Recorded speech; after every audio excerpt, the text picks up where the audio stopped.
الصلاة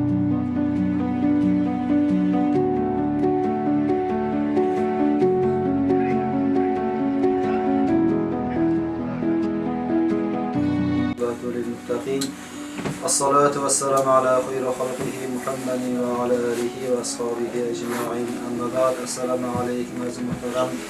Mana shu xonadonga tashrif buyurgan aziz mehmonlarimiz, Xudoy taologa hamd va sanolar bo'lsin.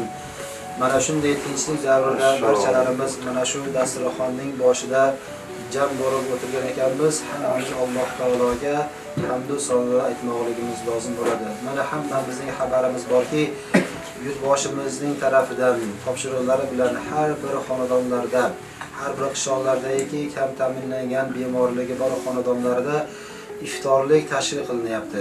Qaysi bir xonadondagi bemorligi bo'ladigan bo'lsa, kam ta'minlangan oila bo'ladigan bo'lsa, o'sha xonadonga ikkita non bilan bo'ladigan bo'lsa ham yoki o'sha xonadonga ozgina ro'zg'or narsalarini olib kirib beradigan bo'lsa ham xonadon ahllari albatta xursand bo'lishadi. Bu xonadonga mana shu qilingan ehsonligi Ramazon oyini sharafi bilan, musharrafi bilan aytiladigan bo'lsa, bu juda ham chiroyli.